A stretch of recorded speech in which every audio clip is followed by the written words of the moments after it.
"You cannot be serious, Dad." I choked out when he declared I would never be part of our family law firm. "This is final. The firm goes to your brother. This is not for a woman." I had spent my entire life preparing for this moment, dreaming of seeing my nameplate beside his on the mahogany door. He did not care about my summa cum laude degree from Northwestern Law or my perfect bar exam scores. I walked out that day with nothing but my bar exam notes, leaving behind everything I had worked toward my entire life. Standing in that familiar office where I had spent countless childhood afternoons, I could barely comprehend what had just happened. The mahogany-paneled walls that once felt warm and welcoming now seemed cold and forbidding. Family photographs lined the credenza behind my father's desk, showing 3 generations of Sullivan men who had built this practice from nothing into Chicago's premier family law firm.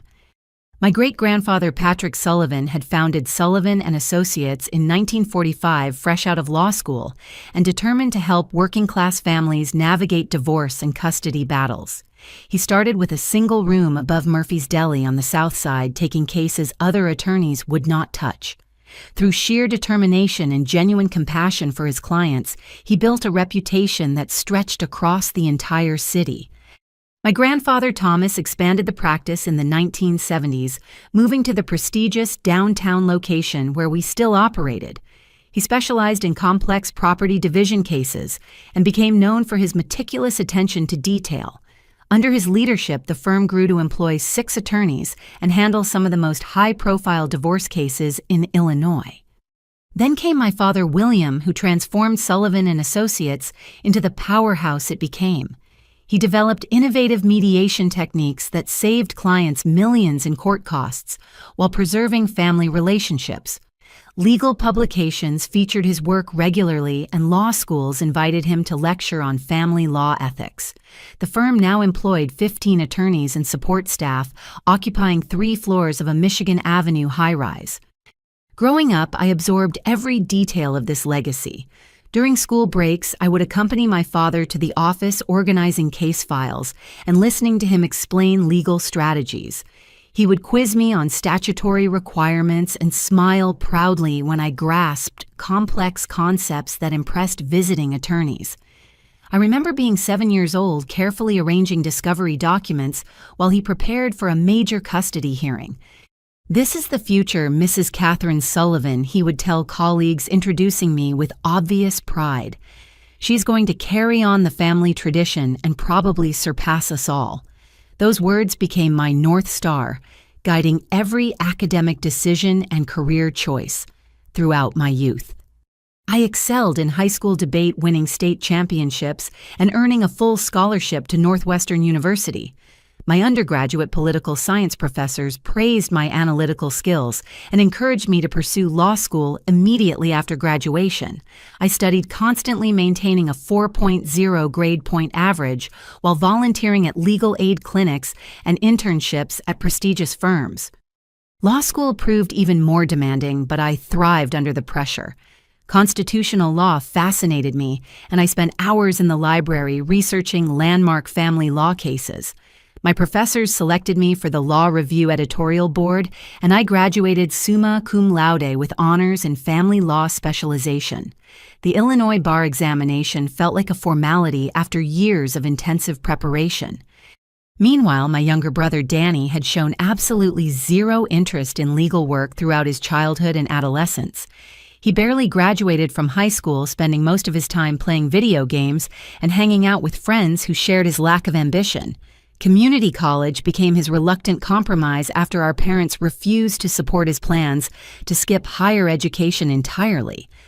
Danny struggled through basic coursework, changing majors 3 times before settling on general studies. He showed no curiosity about the law firm that had shaped our family's identity for 3 generations.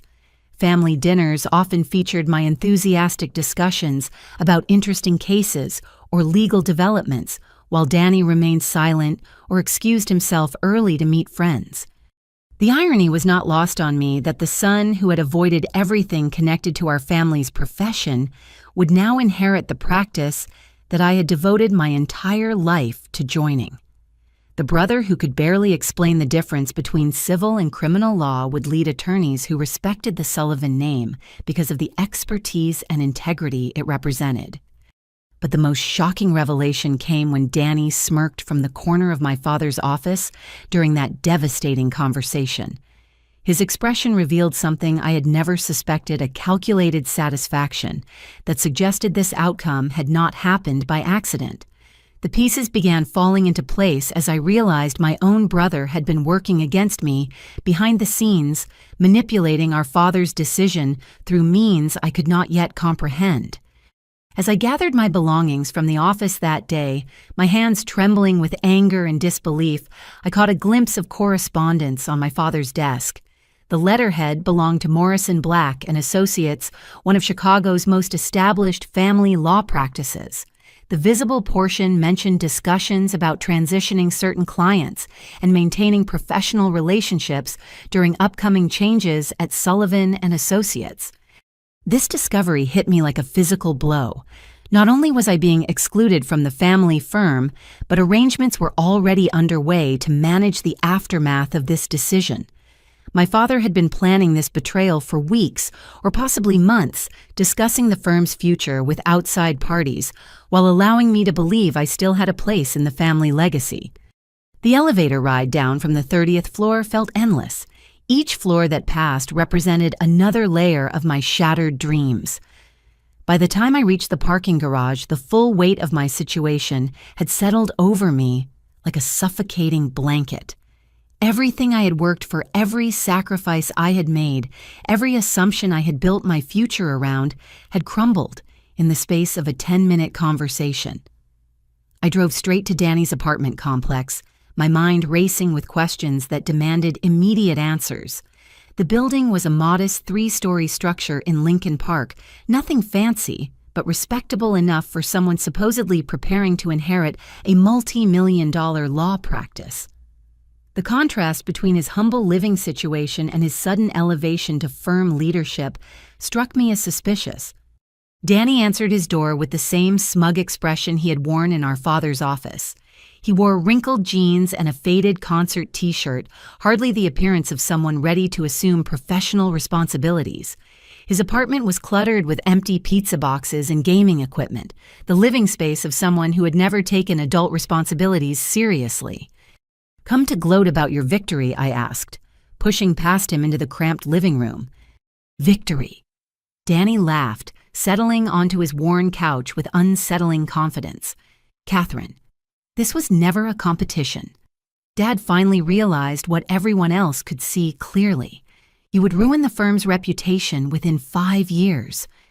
His casual dismissal of my qualifications stung, but I pressed forward with my real questions.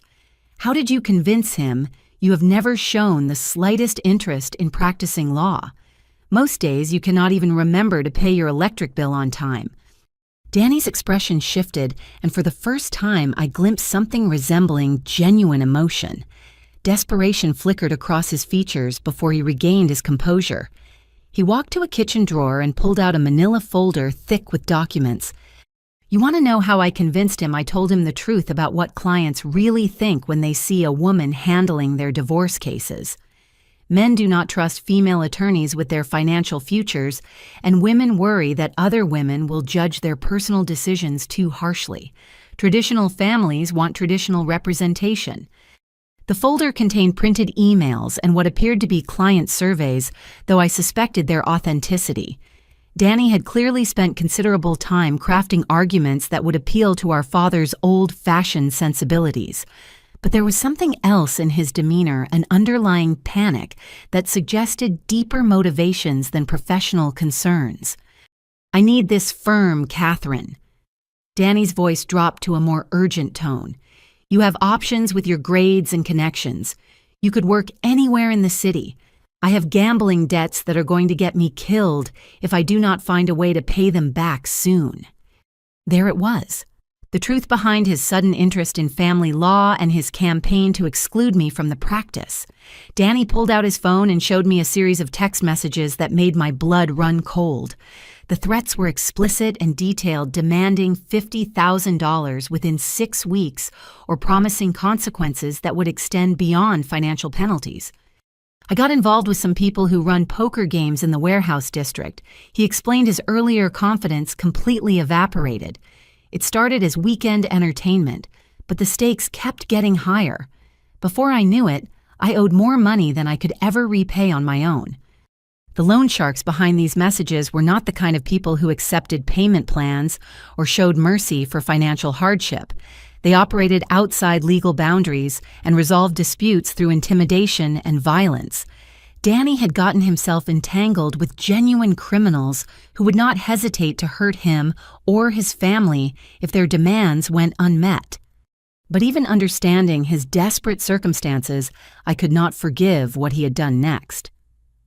Danny reached into his backpack and produced a folder containing documents that bore my signature on letterhead from Sullivan and Associates. The papers indicated my voluntary withdrawal from consideration for partnership and my enthusiastic endorsement of Danny's appointment as the firm's heir apparent. I never signed any of these documents, I said, examining the forgeries more closely. The signatures looked convincing, but I remembered every piece of correspondence I had ever submitted to my father regarding my career plans. "No, you did not," Danny admitted with a shrug. "But Dad believes you did. He thinks you realized on your own that you were not suited for the demands of running a family practice. These letters convinced him that you had come to your senses and wanted what was best for the Sullivan legacy." The betrayal was deeper than I had imagined. Not only had Danny poisoned our father's mind against me, but he had manufactured evidence to support his lies.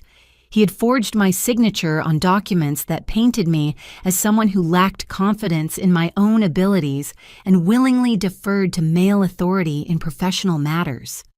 Looking around his cluttered apartment, I noticed other troubling signs of his financial desperation.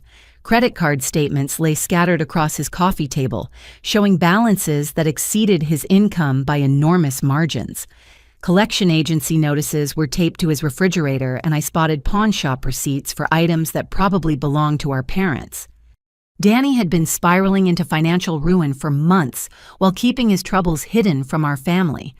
The gambling debts were just the most recent and most dangerous chapter in a longer story of fiscal irresponsibility. Taking over the law firm represented his only hope of accessing enough money to satisfy his creditors and escape the violent consequences of his poor choices. But as I prepared to leave his apartment, Danny delivered one final revelation that left me completely speechless. He showed me records indicating that he had already begun accessing Sullivan and Associates' financial accounts, using his position as the designated heir to authorize small withdrawals and transfers that he hoped would go unnoticed until he could establish more permanent control over the firm's resources. This is not just about inheritance anymore, I realized. You are already stealing from the practice, while Dad remains completely unaware of what you are doing. Danny's silence confirmed my suspicions. He had moved beyond simple manipulation and forgery into actual embezzlement. The family firm that had taken 3 generations to build was being systematically looted by someone who saw it only as a solution to his personal financial crisis. Driving home from Danny's apartment, I felt a crushing need to talk to someone who would understand the magnitude of what had just happened. My mother, Patricia, had always been my confidant during difficult times, the person who offered perspective and emotional support when life became overwhelming. Surely she would see the injustice of this situation and help me find a way to make my father reconsider his decision. I found her in the kitchen of my childhood home preparing dinner with the same methodical attention to detail that had characterized her approach to everything throughout my youth. The familiar sounds and smells of her cooking normally brought me comfort, but today they felt like reminders of a family stability that no longer existed. "Mom, I need to talk to you about what happened at the office today." I began settling onto the bar stool where I had done homework and shared secrets throughout my teenage years. Patricia continued chopping vegetables without looking up, her knife moving with practiced precision. "I know about your father's decision, Catherine. He discussed it with me several weeks ago, and I told him I supported his choice completely." The casual way she delivered this information hit me harder than my father's original rejection. Not only had both parents collaborated in excluding me from the family business, but my mother had been part of the planning process, while I remained completely unaware of their intentions. "You knew this was going to happen and said nothing," I asked, struggling to keep my voice steady. "You let me believe I still had a future with the firm while you were helping Dad arrange my professional exile." Patricia finally looked up, her expression displaying a mixture of sympathy and resignation that I found deeply unsettling. She wiped her hands on a kitchen towel and sat across from me with the air of someone preparing to deliver difficult but necessary truths. "Catherine, I love you dearly, but you have always been unrealistic about what practicing law would actually mean for your future happiness. Running a demanding practice is incompatible with the kind of family life that brings true fulfillment to women. Your father and I want to protect you from making choices you would eventually regret." The condescension in her tone was unmistakable. Despite my academic achievements and professional qualifications, she still viewed me as someone who needed protection from my own ambitions. The assumption that career success and personal happiness were mutually exclusive for women revealed attitudes I had never suspected in someone I respected and admired. But there was something else in her demeanor that suggested deeper, more personal motivations behind her position. Patricia walked to the family room and retrieved a photo album I had not seen in years. The pages contained images from her own college graduation and early career as a high school English teacher, a time when she had been passionate about education and literature. "I gave up my teaching career when your father's practice began expanding," she explained, pointing to pictures that showed her obvious enthusiasm for her work. "I convinced myself it was temporary, that I would return to the classroom once you children were older. But years passed, and the firm needed more support, and somehow I never made it back to the profession I loved." The bitterness in her voice revealed wounds that had never properly healed. Patricia had sacrificed her own professional aspirations to support my father's career growth, and now she was projecting that experience onto my situation. In her mind, preventing me from pursuing demanding legal work would spare me the disappointment and resentment she had carried for decades.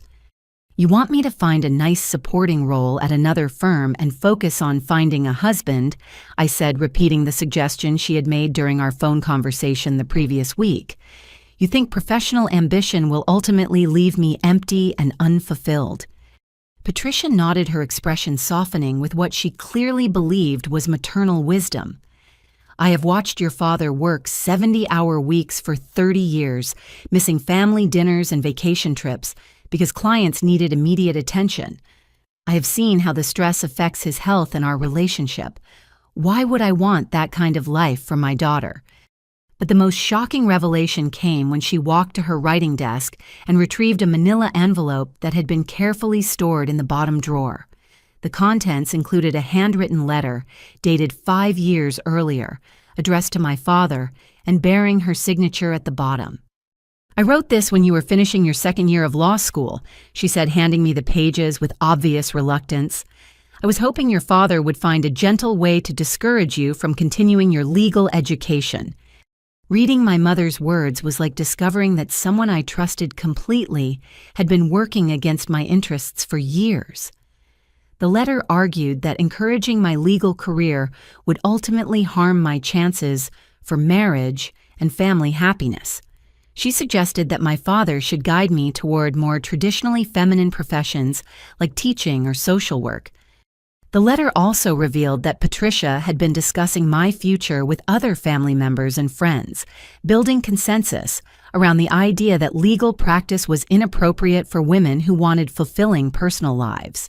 She had solicited opinions from relatives and neighbors who supported her view that professional demands would prevent me from becoming a proper wife and mother. "You have been sabotaging my career for years while pretending to support my goals," I said, the full scope of the betrayal finally becoming clear. "Every time you asked about my studies or seemed interested in my progress, you were actually gathering information to use against me." Patricia's expression remained calm, as if she genuinely believed her actions had been motivated by love and concern, rather than manipulation and deceit. In her worldview, protecting me from professional challenges was an act of maternal caring, even if it required undermining my stated goals and aspirations. The conversation continued for another hour, but nothing she said could repair the fundamental breach of trust that had occurred.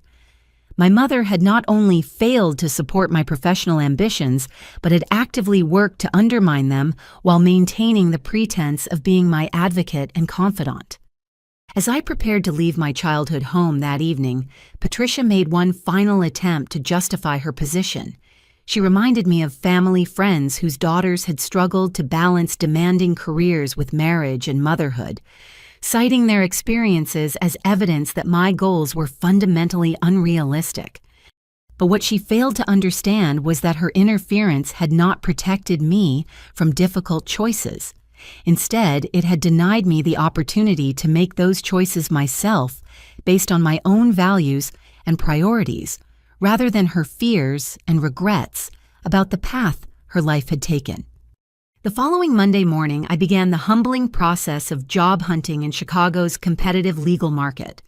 Armed with an impressive resume and sterling academic credentials, I assumed finding suitable employment would be a temporary setback rather than a long-term obstacle. The city was home to hundreds of law firms, from massive corporate practices to boutique specialty shops, surely offering plenty of opportunities for someone with my qualifications. My first target was Morrison Black and Associates, the firm whose letterhead I had glimpsed on my father's desk. They specialized in family law and had a reputation for handling complex divorce cases involving significant assets and custody disputes. Their website featured testimonials from satisfied clients and profiles of attorneys who seemed to share my commitment to protecting families during difficult transitions. The receptionist scheduled an interview for Thursday afternoon with James Morrison, the founding partner, whose name appeared first on the firm's letterhead. I spent 3 days researching recent cases they had handled, and developing thoughtful questions about their approach to client representation and professional development opportunities. Morrison's office occupied the corner of the 22nd floor with floor-to-ceiling windows offering spectacular views of Lake Michigan. Law books lined the walls, and framed diplomas and awards testified to his successful career, spanning nearly 4 decades. He was a distinguished man in his early 60s, with silver hair and the confident bearing of someone accustomed to commanding respect in professional settings. The interview began promisingly. Morrison praised my academic achievements and asked thoughtful questions about my law school experiences and career goals. He seemed particularly interested in my research on innovative mediation techniques and nodded approvingly when I discussed my commitment to helping families navigate divorce proceedings with dignity and minimal trauma. But the atmosphere shifted when our conversation moved to practical matters like start dates and compensation expectations. Morrison leaned back in his chair and studied me with an expression that I could not immediately interpret. Something in his demeanor had changed, and I sensed that the interview was not proceeding as successfully as I had initially believed. "Miss Sullivan, your qualifications are certainly impressive, and I can see that you have invested considerable effort in preparing for a legal career. However, I have some concerns about whether our practice would be the right fit for your particular circumstances and long-term goals." The vague nature of his concerns puzzled me. Nothing in our conversation had suggested any fundamental incompatibilities between my interests and their practice areas. I asked for clarification, hoping to address whatever reservations had emerged during our discussion. Morrison stood and walked to his window, gazing out at the lake while he formulated his response. Family law can be an extremely demanding field, especially for young women who may eventually want to balance professional responsibilities with marriage and family obligations. Many of our cases require weekend work and evening client meetings that can be difficult to accommodate alongside personal commitments. The coded language was unmistakable. He was suggesting that my gender made me inherently less suitable for the demands of legal practice, regardless of my individual qualifications or career dedication. The assumption that I would inevitably prioritize family responsibilities over professional excellence revealed biases that I had hoped were fading from the legal profession. Perhaps you might consider applying for paralegal positions where you could utilize your legal knowledge in a more flexible environment. Morrison continued, returning to his desk with a patronizing smile. Those roles often provide better work-life balance for women who want to contribute meaningfully to legal work without the full pressures of attorney responsibilities. I maintained my composure during the remainder of our meeting, but internally I was reeling from the casual way he had dismissed my career aspirations. This was not a frank discussion about practice demands or client expectations. It was a polite but unmistakable suggestion that women belonged in supporting roles rather than leadership positions within legal practices. The next two interviews followed disturbingly similar patterns. Hartford and Associates expressed enthusiasm about my academic record, but ultimately suggested that I might be happier at smaller firms with less demanding schedules. Brennan Legal Services questioned whether I had realistic expectations about the physical and emotional demands of family law practice. By Friday afternoon, I was beginning to suspect that something beyond normal market competition was affecting my job search. The rejections were too consistent and too focused on gender-related concerns that should have been irrelevant given my qualifications. Moreover, the specific nature of their comments suggested they had received information about me that went beyond my submitted application materials. My suspicions were confirmed when I returned to Morrison's building later that week to retrieve a portfolio I had accidentally left behind. While waiting for the elevator, I heard a familiar voice echoing from the stairwell. James Morrison was engaged in an animated phone conversation that became clearer as I moved closer to the door. "William, I appreciate you giving me advance notice about your daughter's situation. I certainly understand your position and agree that it would be inappropriate for us to undermine your family's internal decisions by offering her employment opportunities that might create ongoing conflicts." The conversation continued, but I had heard enough to understand what was happening. My father had contacted Morrison and presumably other firm leaders, sharing information about my rejection from Sullivan and Associates, while framing it in terms that discouraged them from hiring me. He was using his professional relationships and reputation to sabotage my job search across the entire Chicago legal community. The realization that my own father was actively working to destroy my career prospects was devastating. Not content with excluding me from the family firm, he was ensuring that I would struggle to find suitable employment anywhere else in the city. His influence extended throughout Chicago's legal circles, and his implicit criticism of my abilities was poisoning potential opportunities before I could even present my qualifications. As I rode the elevator down to street level, the full scope of my situation became clear. This was not simply about one firm's hiring decision or even broader gender discrimination within the legal profession. My father had launched a systematic campaign to prevent me from practicing law in Chicago, using his reputation and professional connections to block my access to the career I had spent years preparing to pursue. The 3 rejections I had received were just the beginning. Every prestigious firm in the city would likely receive similar communications warning them away from hiring the daughter whom William Sullivan had deemed unsuitable for legal practice. My rejection from the family firm was not just a personal disappointment, but a professional scarlet letter that would follow me throughout the local legal community. Desperation drove me to spend the weekend researching every law firm in the Chicago metropolitan area, expanding my search to include suburban practices and smaller specialty shops that might be less influenced by my father's professional network. I created detailed spreadsheets tracking application deadlines, practice areas, and partner backgrounds, hoping to identify opportunities where his influence might carry less weight. During this research, I decided to investigate Danny's background more thoroughly, hoping to find information that might help me understand how someone with his limited qualifications had convinced our father to hand him control of a prestigious legal practice. If I could document his unfitness for the position, perhaps I could still persuade my father to reconsider his decision. I started with basic internet searches looking for any public records or mentions of Danny's name in local databases. What I found was far more alarming than anything I had expected to discover. The Chicago Tribune's online police blotter from 6 months earlier contained a brief mention of Daniel Sullivan being questioned in connection with an illegal gambling operation that had been raided by Chicago Police Department detectives. The article provided minimal details, but it confirmed that Danny had been present when authorities shut down an underground poker game in a warehouse near the Southside Industrial District.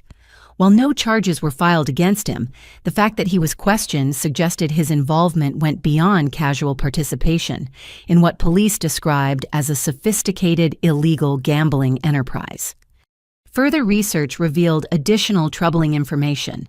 Court records showed that Danny had been named as a defendant in 3 small claims cases over the past 18 months, all involving unpaid debts to individuals whose names I did not recognize. The amounts were relatively modest, ranging from $800 to $1,500, but the pattern suggested ongoing financial irresponsibility.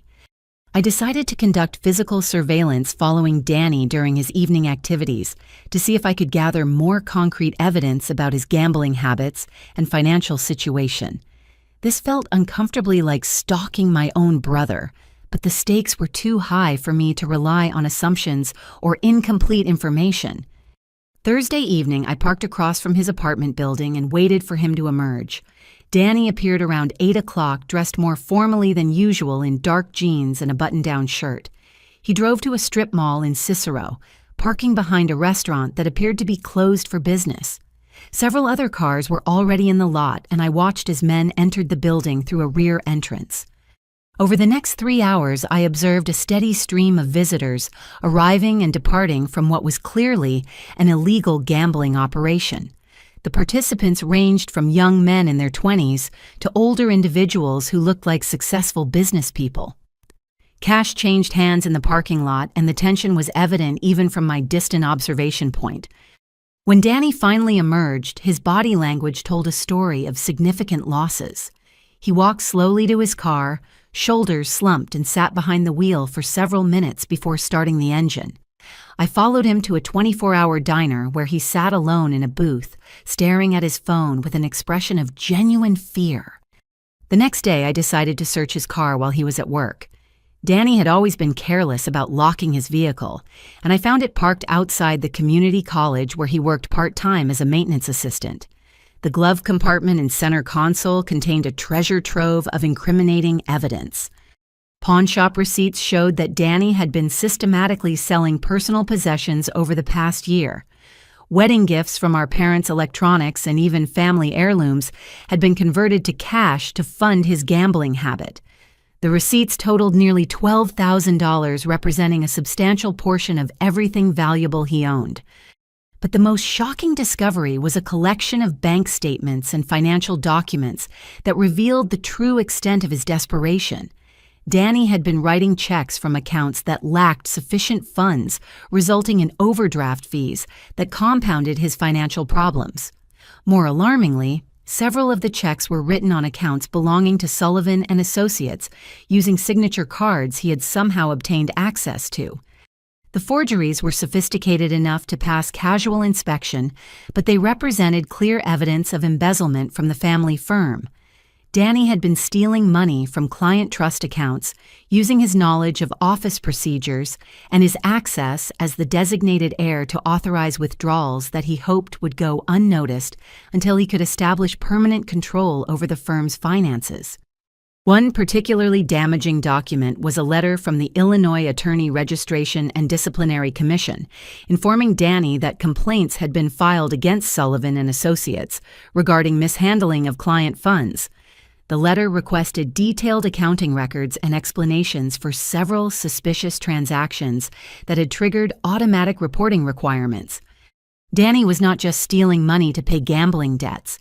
His activities were exposing the entire firm to regulatory scrutiny that could result in disciplinary action against my father and the other attorneys who worked there. The family business that had taken 3 generations to build was being systematically destroyed by someone who viewed it only as a source of ready cash for his personal financial crisis. I photographed all the evidence with my phone, creating a comprehensive record of Danny's criminal activities. The documentation showed a clear pattern of escalating financial desperation that had led him from casual gambling to serious felony crimes. His theft of client funds violated multiple state and federal laws, and his forgery of official documents added additional criminal charges to his growing list of legal vulnerabilities. But as I prepared to confront my father with this evidence, I discovered one final piece of information that made the situation even more urgent. Hidden beneath the car's spare tire was a manila envelope containing correspondence from federal authorities. The FBI had opened an investigation into money laundering activities connected to the illegal gambling operation, where Danny was a regular participant. The letter indicated that Danny was considered a person of interest in a broader investigation, targeting organized crime figures who used gambling operations to launder proceeds from other illegal activities. Federal agents had been monitoring his financial transactions and were building a case that could result in serious federal charges, carrying potential prison sentences measured in decades rather than years. Danny was not just risking his own future through his criminal activities. His involvement with federal investigations was creating legal exposure for every member of our family and every attorney associated with Sullivan and Associates. The firm could be seized as an asset connected to criminal activities, and my father could face prosecution for money laundering even if he remained unaware of Danny's crimes. The irony was overwhelming. In his desperation to save himself from gambling debts, Danny had created legal problems that threatened to destroy everything our family had worked to build. The son who was supposed to inherit and protect the Sullivan legacy was actually orchestrating its complete destruction through his selfish and criminal behavior. Armed with comprehensive evidence of Danny's criminal activities, I scheduled an emergency meeting with my father for the following Monday morning. I spent the weekend organizing the documentation into a clear chronological presentation that would demonstrate the scope of the threat facing our family firm. Surely confronted with irrefutable proof of his son's crimes, William would have no choice but to reconsider his decision about the firm's succession. I arrived at Sullivan and Associates 30 minutes early, using the time to review my presentation one final time. The evidence was overwhelming: bank records showing systematic theft from client accounts, pawn shop receipts documenting the sale of family possessions, correspondence from regulatory authorities investigating suspicious financial transactions, and federal documents indicating Danny's involvement in money laundering investigations. My father's secretary, Margaret, had worked for the firm for over 20 years and had watched me grow up during countless childhood visits to the office. Her warm greeting that morning carried undertones of sympathy that suggested she was aware of the recent family tensions, though she remained professionally discreet about whatever conversations she might have overheard. William agreed to see me immediately, though his expression remained guarded as I settled into the chair across from his desk. The office felt different now, less like the familiar sanctuary where I had dreamed of working, and more like the territory of someone who had become my adversary rather than my advocate. "Dad, I have discovered information about Danny that you need to see immediately." I began spreading the first set of documents across his desk. He's been stealing money from client trust accounts to pay gambling debts, and his activities are exposing the firm to federal investigation. William glanced at the bank statements without really examining them, his expression suggesting he had already decided to dismiss whatever evidence I had brought. He pushed the papers back toward me with obvious irritation, as if I were wasting his time with trivial complaints about my brother. "Catherine, I thought we had resolved this matter last week.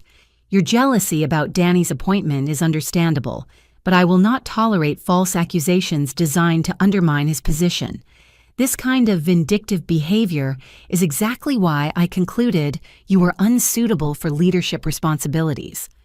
His refusal to even examine the evidence was both infuriating and bewildering.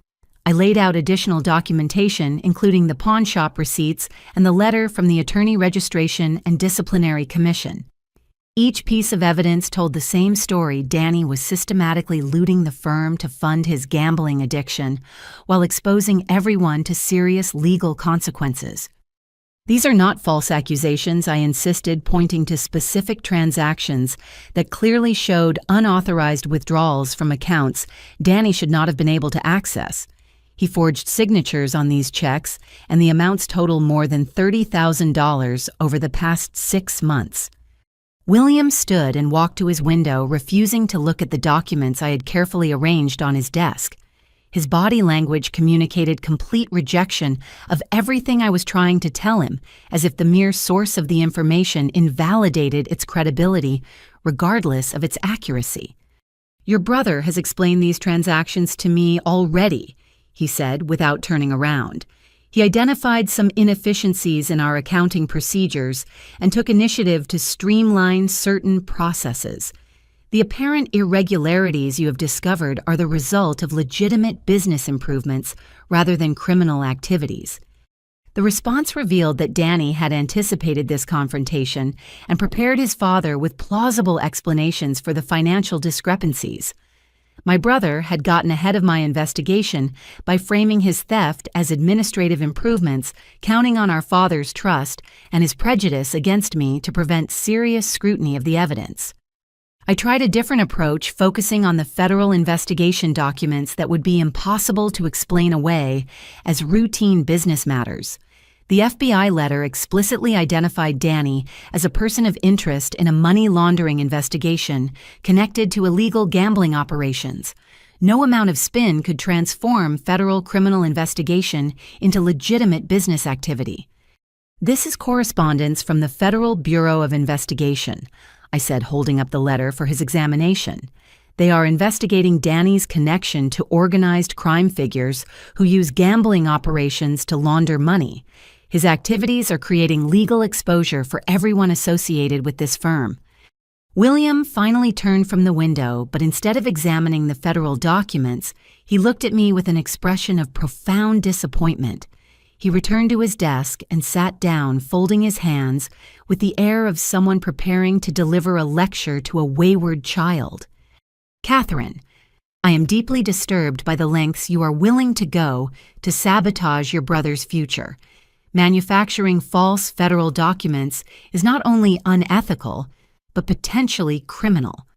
I am considering whether to report your actions to the Bar Association and request an investigation into your professional conduct." The accusation that I had forged federal documents was so outrageous that I could barely formulate a response. Everything I had presented was authentic evidence gathered through legitimate investigation, yet my father was choosing to believe that I had fabricated an entire criminal conspiracy, rather than acknowledge that his favored son was a thief and a criminal. At that moment, Danny arrived for what was clearly a prearranged meeting. He entered the office with confidence, greeted our father warmly, and settled into the chair next to mine as if he belonged there more than I did. His timing was too perfect to be coincidental. He'd been waiting for me to present my evidence so he could counter it immediately. "Catherine, I understand you are upset about not getting the position you wanted," Danny said with false sympathy, "but these wild accusations are really concerning. I think you might be having some kind of emotional breakdown from the stress of rejection." His performance was masterful. Danny positioned himself as the reasonable, concerned brother worried about his sister's mental health, while portraying my documented evidence as the delusional fantasies of someone unable to cope with professional disappointment. He had clearly rehearsed this response, anticipating exactly how I would approach our father with the truth about his crimes. The meeting deteriorated from there. William accepted every explanation Danny offered while dismissing every piece of evidence I presented. When I pointed to specific bank records showing forged signatures, Danny claimed he had been authorized to sign those documents during routine administrative tasks. When I mentioned the federal investigation, he suggested I had obtained fraudulent documents from internet sources to support my false accusations. By the end of the hour, my father had not only refused to examine the evidence, but had turned the entire confrontation into an indictment of my character and professional judgment. He ordered me to leave the office immediately and warned me never to contact him again unless I was prepared to apologize for my malicious attacks against my brother. As I gathered the ignored evidence from his desk, William delivered a final devastating blow. He walked to the fireplace in the corner of his office and fed several of my documents into the flames, watching them burn, while maintaining eye contact that communicated his complete rejection of everything I had tried to tell him. The symbolism was unmistakable. Not only was he refusing to believe the truth about Danny's crimes, but he was literally destroying evidence that could have protected the firm and our family from the legal consequences that were rapidly approaching. His loyalty to Danny was so complete that he preferred willful blindness to uncomfortable truths.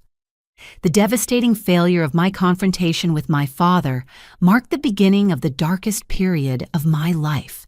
With my family turned against me and my professional prospects systematically destroyed, I found myself facing financial and emotional challenges that I had never imagined possible.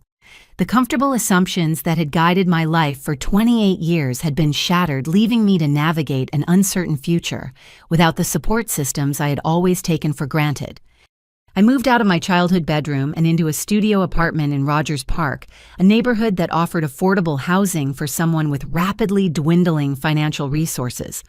The space was barely 400 square feet, with a Murphy bed that folded down from the wall and a kitchenette that consisted of a small refrigerator, 2-burner stove, and minimal counter space. The contrast with my previous living situation could not have been more stark. My parents' house in Lincoln Park featured 5 bedrooms, 3 full bathrooms, and elegant common areas that reflected decades of professional success. The transition from spacious comfort to cramped efficiency felt like a physical manifestation of how far my circumstances had fallen in just a few weeks. My savings account, which had contained $8,000 after law school graduation, dwindled rapidly as I paid security deposits, utility connections, and basic furnishings for my new life. The job search that I had expected to last a few weeks stretched into months, with each rejection adding to my growing financial stress and emotional despair. I took a part-time position at Grindhouse Coffee, a small shop near Northwestern University that catered to students and faculty. The work was honest but hardly utilized my legal education or professional training. I spent my days making lattes and serving pastries to customers who had no idea that their barista had graduated summa cum laude from law school and passed the Illinois bar examination with distinction. The irony was not lost on me that I was working in the service industry while my unqualified brother prepared to inherit a multi-million-dollar legal practice. Danny had never demonstrated the work ethic necessary to handle even entry-level employment, yet he would soon control attorneys, staff members, and client relationships that represented 3 generations of family achievement. My law school friends gradually stopped returning my phone calls, apparently warned away by rumors that portrayed me as unstable or professionally problematic. The legal community in Chicago was smaller and more interconnected than I had realized, and word of my rejection from the family firm had spread quickly through networks of attorneys, judges, and court personnel. The isolation was particularly painful because I had genuinely enjoyed the friendships I had developed during law school. Study groups, moot court competitions, and journal editorial meetings had created bonds that I expected would last throughout our careers. Instead, those relationships evaporated as my former classmates chose to distance themselves from someone whose professional reputation had been damaged by circumstances they did not fully understand. Even more devastating was the gradual realization that I was running out of money faster than I could find sustainable employment. The part-time coffee shop wages barely covered my rent and basic living expenses, leaving nothing for professional clothing, transportation costs, or the other expenses associated with job hunting in a competitive market. I applied for dozens of positions outside the legal profession, hoping to find work that would utilize my analytical skills and educational background. Corporate training programs, government agencies, and nonprofit organizations all seemed like reasonable alternatives to traditional law practice. But my applications disappeared into bureaucratic systems that never provided meaningful responses. The final blow came on a gray Tuesday morning in November when I found an eviction notice taped to my apartment door. Despite my careful budgeting and attempts to minimize expenses, I had fallen behind on rent by $600. The property management company was exercising their legal right to begin proceedings that would leave me homeless within 30 days. That evening, I sat on the floor of my tiny apartment surrounded by unpaid bills and rejection letters, contemplating the complete collapse of everything I had worked to achieve. My legal career had ended before it began. My family had abandoned me. My friends had disappeared, and my financial situation was approaching homelessness. The bar exam certificate that I had framed so proudly now seemed like a cruel joke hanging on the wall of an apartment I could no longer afford. All those years of academic excellence, all the sacrifices and dedication I had invested in preparing for a legal career had led to this moment of sitting on a bare floor, wondering where I would live next month. I considered abandoning law entirely and applying for teaching positions in suburban school districts. My undergraduate degree in political science would qualify me for social studies classrooms, and the work would provide steady income and benefits that could stabilize my immediate financial situation. The thought of giving up my legal aspirations felt like admitting defeat, but survival seemed more important than professional pride. But even as I contemplated this dramatic career change, a part of me remained convinced that the truth about Danny's criminal activities would eventually come to light.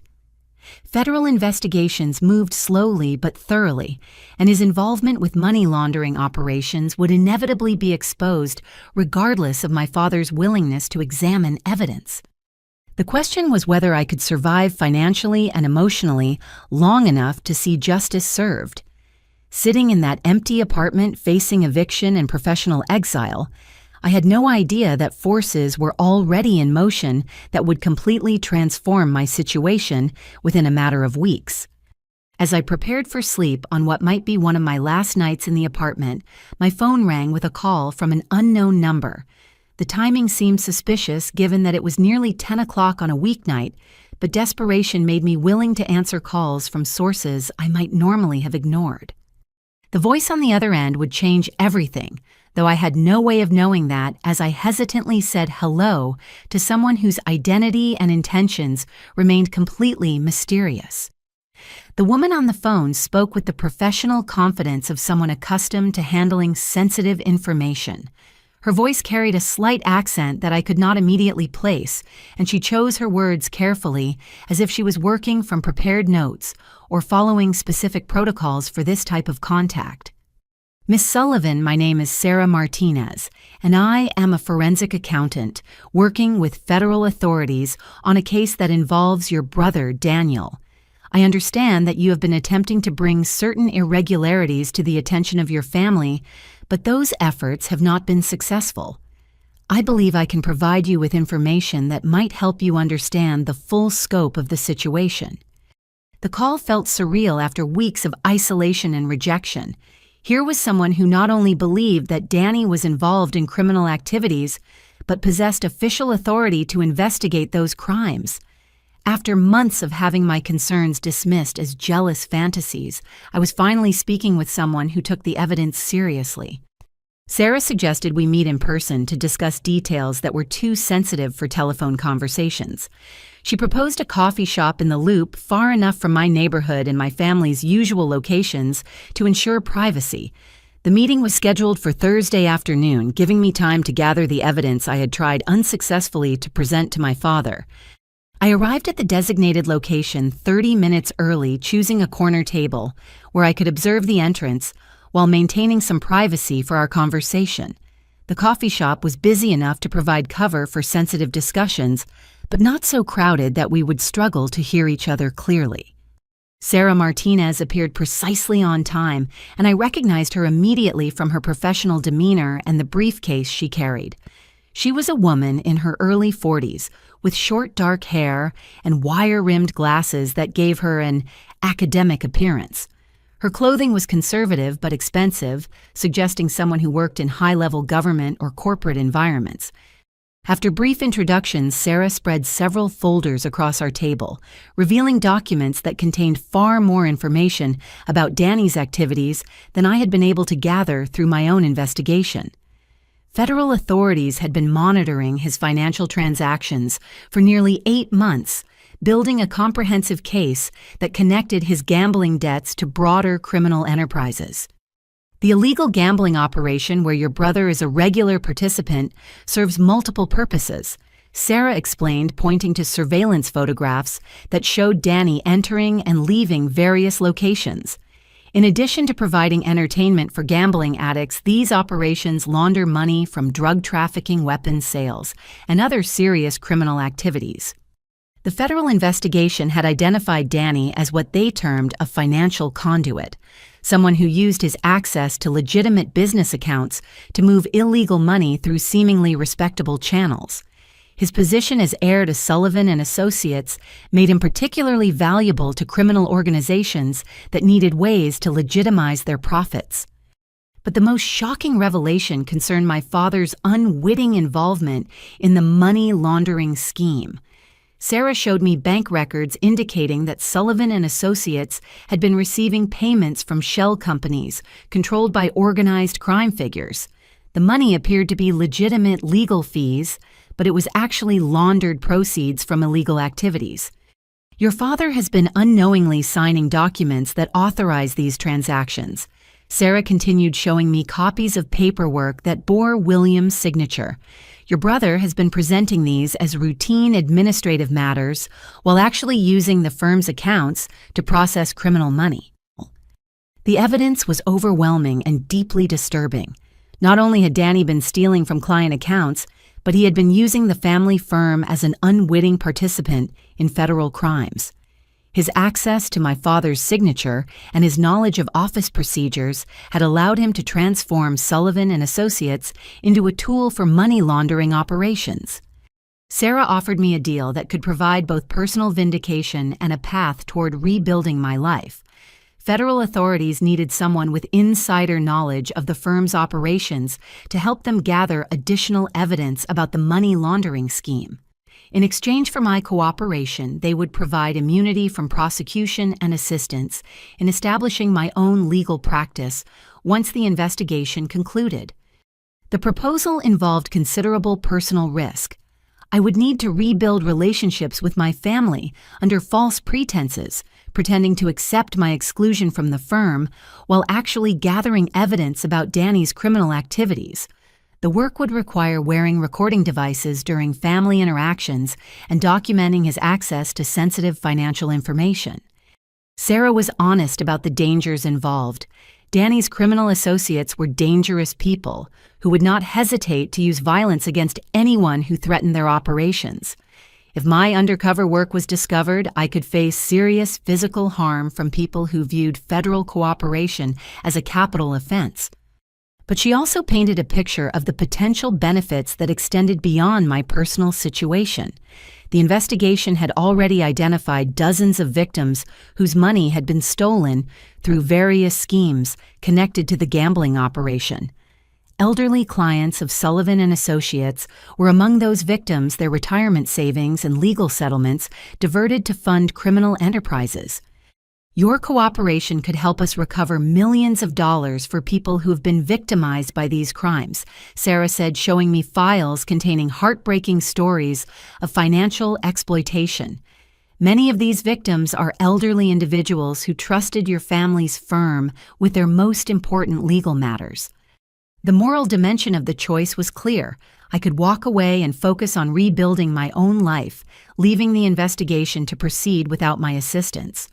or I could accept the risks and help federal authorities expose criminal activities that were victimizing innocent people while destroying my family's legitimate business. As we prepared to conclude our meeting, Sarah revealed one final piece of information that made my decision inevitable. Danny had accelerated his criminal activities in recent weeks, apparently aware that federal scrutiny was increasing. He was systematically looting remaining client accounts and preparing to flee the country within a matter of weeks. If we do not act quickly, he will escape with several $100,000 in stolen money, and your father will face prosecution for crimes he does not even realize he has been committing. Your cooperation represents the only realistic chance to prevent both outcomes. The choice was both terrifying and obvious. I could continue my isolated struggle to survive financially while watching my family's reputation be destroyed by someone who viewed their legacy as nothing more than a source of ready cash. Or I could accept federal protection and work to expose criminal activities that threatened innocent victims as well as my own family. I agreed to cooperate with the investigation, understanding that this decision would put me in considerable danger, but also provide my only realistic chance of achieving justice for the crimes that had been committed against me and countless other victims. The next phase of my life required skills I had never developed, and emotional resilience I was not sure I possessed. Sarah Martinez provided me with sophisticated recording equipment disguised as everyday items, a pen that captured audio, a watch with video capabilities, and earrings that transmitted conversations to federal monitoring stations in real time. The technology was impressive but intimidating. One mistake with the equipment could expose my role in the federal investigation and place me in serious danger from criminals who viewed cooperation with authorities as an unforgivable betrayal. Sarah spent hours training me on proper usage and emergency protocols that might save my life if my cover was blown. The hardest part was preparing emotionally for the deception I would need to maintain with my family. Rebuilding relationships with people who had betrayed and abandoned me required swallowing my pride and pretending to accept their version of events. I had to convince them that I had come to terms with being excluded from the firm while actually working to expose the criminal activities that made their decision so tragically misguided. My first target was my mother, Patricia, whose emotional manipulation had been less obvious but equally destructive than my father's open rejection. I called her on a Wednesday evening, adopting a tone of resignation and defeat that would appeal to her belief that my legal career had been an unrealistic fantasy. "Mom, I have been doing a lot of thinking about our conversation last month, and I realize you were right about the challenges facing women in demanding legal careers. I want to apologize for the way I reacted to your concerns and Dad's decision about the firm." Patricia's response was immediately sympathetic, as I had expected. She invited me to dinner the following evening, eager to rebuild our relationship now that I appeared to have accepted her worldview about appropriate roles for women. The conversation would give me an opportunity to gather information about the family's current situation, while testing my ability to maintain deceptive relationships under federal surveillance. The dinner was emotionally grueling but informationally productive. Patricia revealed that Danny had been discussing plans to modernize the firm's operations, including transitioning to electronic financial management systems that would streamline client account administration. What she described as efficiency improvements were actually preparations for systematic looting of remaining assets. More disturbing was her revelation that Danny had been asking detailed questions about my whereabouts and activities. He seemed particularly interested in whether I had been in contact with former law school classmates or potential employers outside the Chicago area. His inquiries suggested paranoia about my activities that could indicate awareness of federal surveillance.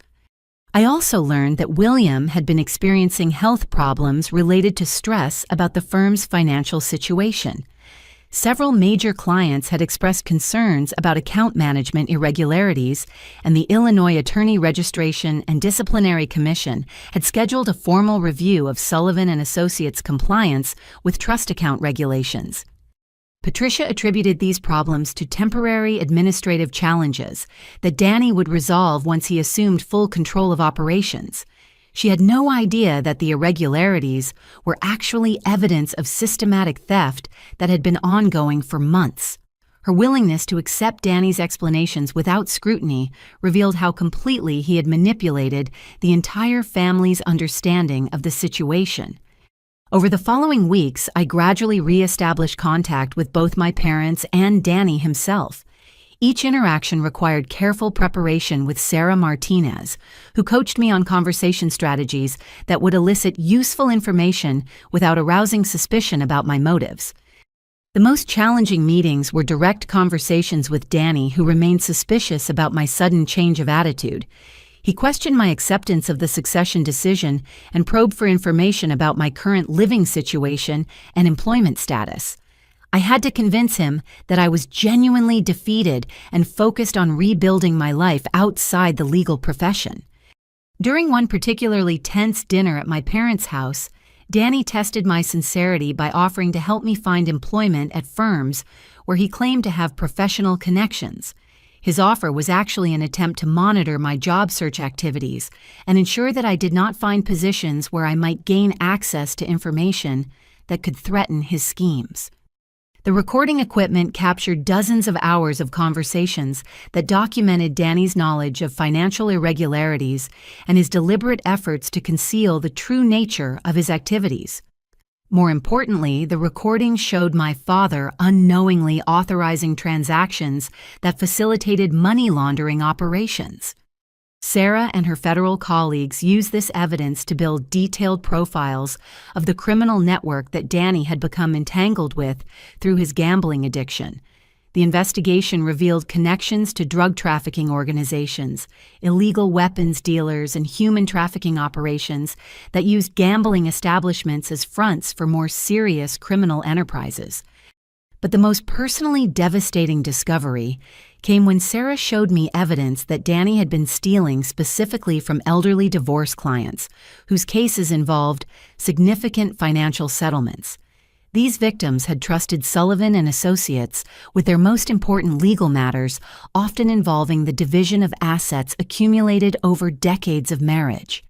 One case involved an 82-year-old woman named Margaret Chen, whose divorce settlement included her life savings of $120,000. Danny had forged her signature on documents redirecting the funds to accounts he controlled, leaving her financially destitute while she believed her money was safely held in trust by our family's firm. Another victim was Robert Washington, a 75-year-old man whose workers' compensation settlement of $90,000 had been stolen through similar methods. He had been calling the firm for weeks trying to understand why his settlement payments had stopped, while Danny provided false explanations about administrative delays and court processing requirements. The human cost of Danny's crimes was staggering. Dozens of elderly clients had been systematically robbed of money they needed for medical care, housing, and basic living expenses. Their trust in the Sullivan family name had been exploited by someone who viewed their vulnerability as an opportunity for personal enrichment. As the investigation progressed, it became clear that Danny was accelerating his timeline for escaping the consequences of his actions. Sarah's surveillance team reported that he had been meeting with individuals known to specialize in creating false identities and arranging international travel for people fleeing legal problems. The evidence suggested that Danny planned to liquidate remaining client accounts and disappear within a matter of weeks, leaving behind a trail of financial devastation that would destroy both his victims and the family firm that had enabled his crimes through willful blindness to obvious warning signs. Over the following 2 months of careful surveillance and strategic family interactions, the scope of Danny's criminal enterprise became horrifyingly clear. Working closely with Sarah Martinez and her federal team, I documented a sophisticated operation that extended far beyond simple gambling debts into organized financial crimes that victimized dozens of innocent clients. The recording equipment captured conversations that revealed Danny's methodical approach to identifying vulnerable targets within Sullivan and Associates' client base. He specifically sought elderly divorce clients, workers' compensation recipients, and estate settlement beneficiaries whose cases involved substantial cash payments that could be diverted without immediate detection. His technique was devastatingly simple, yet effective. Danny would intercept settlement checks before they reached clients, forging signatures and depositing the funds into accounts he controlled through shell companies. He then provided false explanations to clients about delays in processing their payments, buying time while he used their money to pay gambling debts and personal expenses. One particularly disturbing recording captured Danny explaining his selection criteria to an unknown associate during what appeared to be a planning session for future thefts.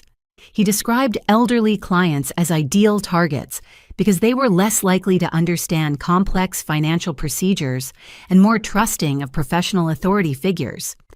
The old ones never question anything as long as you sound official and give them paperwork to sign, Danny said during a conversation recorded at a restaurant near the firm's offices. They grew up respecting lawyers and assuming we have their best interests at heart. It makes them perfect marks for this kind of operation.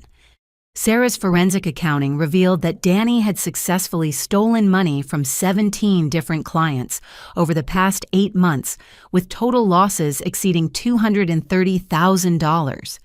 Each theft followed the same pattern: intercepted settlement funds, forged signatures, false explanations, and systematic cover-ups that exploited clients' trust in the Sullivan family reputation.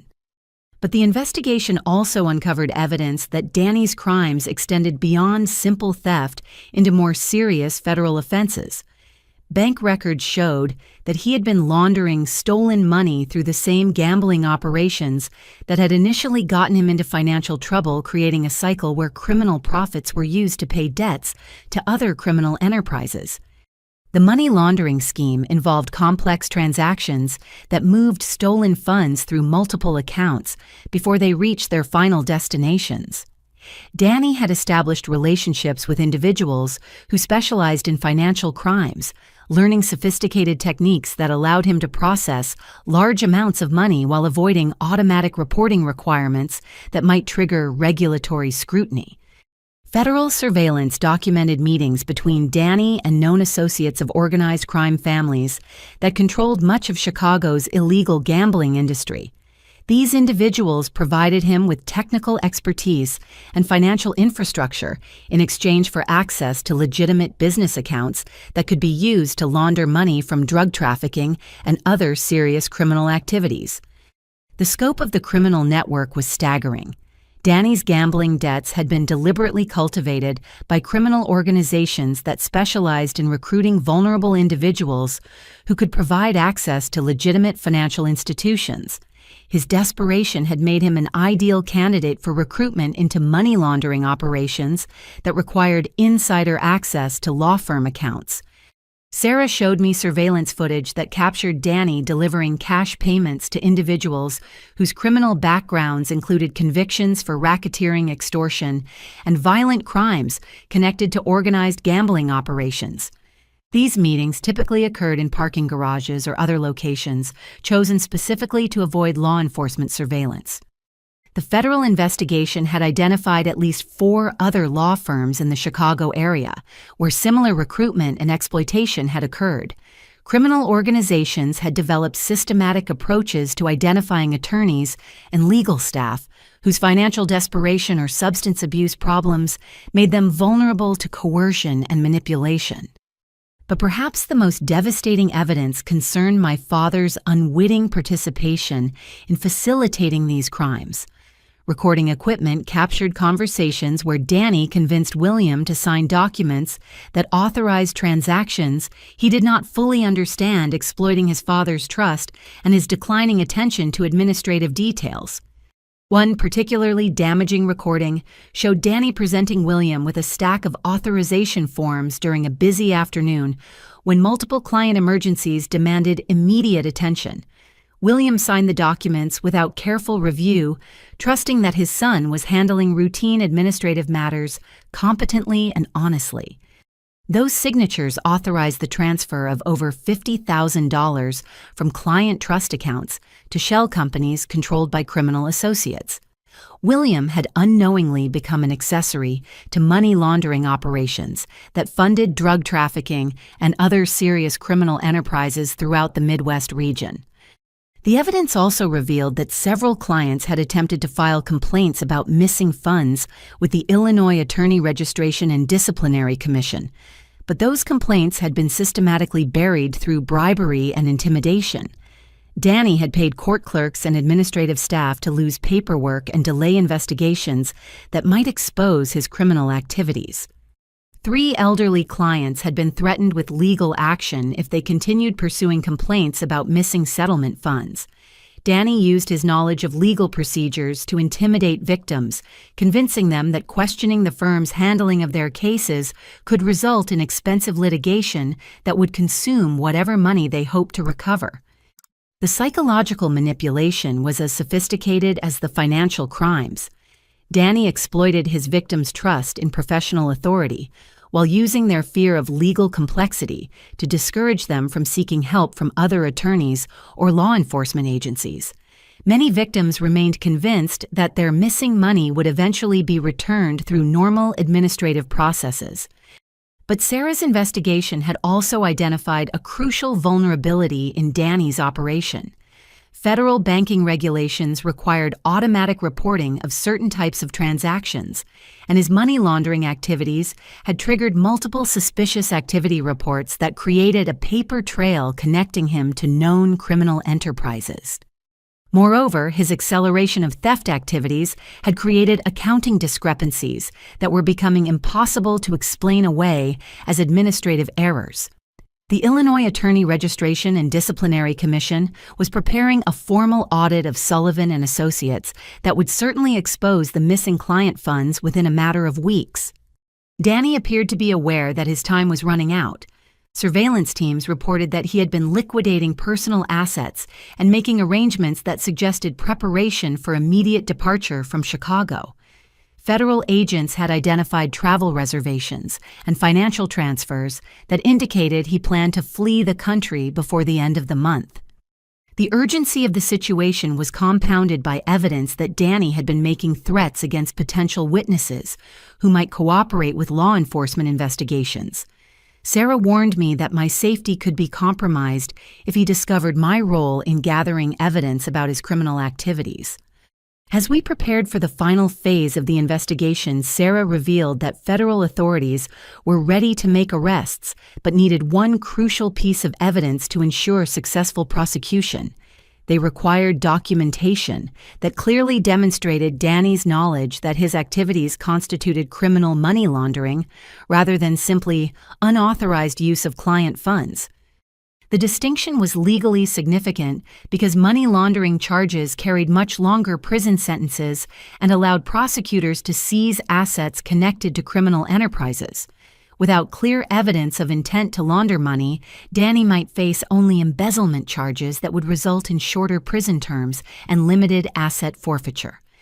Sarah proposed that I attempt to record a conversation where Danny explicitly acknowledged his involvement in money laundering operations. The evidence would require careful orchestration to ensure that he revealed incriminating information, while federal agents could monitor the interaction and provide immediate assistance if the situation became dangerous. But she also warned me that this final operation would be the most risky aspect of my cooperation with the federal investigation. Danny had become increasingly paranoid about potential surveillance, and any mistake could expose my role in building the case against him. As I prepared for what might be my final undercover interaction with my brother, I reflected on how completely his criminal activities had corrupted everything our family had worked to build over 3 generations. The Sullivan name had once represented integrity and competent legal representation, but Danny had transformed it into a tool for victimizing the very people who trusted our family with their most important legal matters. The call from Sarah Martinez came at 6:15 on a Thursday morning, jolting me awake with news that changed everything about our carefully planned investigation timeline. federal surveillance teams had observed Danny loading suitcases into his car and making cash withdrawals from multiple ATM locations throughout the previous evening. All indicators suggested he planned to flee Chicago within hours rather than weeks. "We need to move immediately," Sarah said, her voice carrying the urgent tension of someone coordinating a law enforcement operation under extreme time pressure. "Our surveillance team lost him around midnight, and we believe he may be attempting to leave the country before we can execute arrest warrants." The accelerated timeline meant that our plan to gather additional evidence through recorded conversations was no longer feasible. Federal agents needed to arrest Danny immediately based on the evidence we had already collected, or risk losing him entirely to international flight that would complicate prosecution efforts for years. I dressed quickly and met Sarah at a federal building downtown where she briefed me on the developing situation, while agents prepared to execute search warrants at multiple locations connected to Danny's criminal network. The coordinated operation would target not only Danny himself, but also his criminal associates and the financial infrastructure that had enabled his money laundering activities. The command center buzzed with activity as federal agents, forensic accountants, and prosecutors coordinated simultaneous raids designed to prevent Danny and his associates from destroying evidence or fleeing to jurisdictions where extradition would be difficult or impossible. Large monitors displayed maps showing the locations of various targets and real-time updates from surveillance teams positioned throughout the Chicago area. But as the morning progressed, it became clear that Danny had anticipated law enforcement action and implemented escape plans that demonstrated sophisticated criminal planning.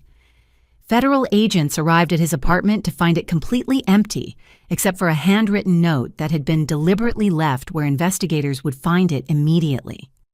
The note was addressed to me, specifically indicating that Danny had discovered my cooperation with federal authorities, despite all our precautions to maintain secrecy. His message contained explicit threats against both me and our parents, along with demands that revealed his desperation and complete lack of remorse for the crimes he had committed. "Catherine, I know you have been working with federal agents to build a case against me. You have chosen to betray your own family for people who will discard you as soon as this investigation concludes. Your cooperation will not save our father from prosecution or protect the firm from complete destruction." The note continued with detailed threats that demonstrated Danny's awareness of my daily routines and living situation. He had been monitoring my activities while I thought I was secretly gathering evidence about his criminal behavior. The realization that he had been watching me for weeks was both terrifying and infuriating. More disturbing were his threats against our parents, who remained completely unaware of the federal investigation or the extent of Danny's criminal activities. He claimed that he would ensure William faced prosecution for money laundering unless I helped facilitate his escape from federal custody. "I have evidence that will make Dad appear to be the mastermind behind the entire money laundering operation," the note continued. "Financial records and forged documents will convince prosecutors that he directed my activities while pretending to be an innocent victim of my crimes." Sarah and her colleagues took these threats seriously, immediately implementing protective measures for both me and my parents, while federal agents expanded their search to include locations where Danny might be hiding. The investigation had evolved from a complex white-collar crime case into an urgent manhunt with potential violence against witnesses and family members. The forensic accounting team reported that Danny had liquidated client accounts containing nearly $200,000 during his final weeks in Chicago. Multiple elderly clients would soon discover that their life savings and legal settlements had been stolen by someone they trusted with their most important financial matters. One particularly heartbreaking case involved an elderly woman named Dorothy Stevens, whose divorce settlement of $85,000 represented her only financial resources after a 40-year marriage ended. Danny had forged her signature just 3 days earlier, stealing money she needed for housing and medical care during her final years. Federal agents also discovered that Danny had been systematically destroying evidence of his criminal activities, including computer files that contained records of money laundering transactions and correspondence with his criminal associates. His preparation for flight had included careful attention to eliminating traces of his involvement in organized crime operations. The search expanded to include airports, train stations, and border crossings where Danny might attempt to leave the United States. Federal agents coordinated with international law enforcement agencies to monitor flights to countries that had limited extradition agreements with the United States. But the most urgent concern was the possibility that Danny would attempt to harm family members or witnesses before federal agents could locate and arrest him. His note indicated knowledge of my cooperation and suggested willingness to use violence against people he viewed as threats to his escape plans. Sarah arranged for federal protection while agents continued their search, but she warned me that Danny's criminal associates included individuals with extensive experience in evading law enforcement surveillance.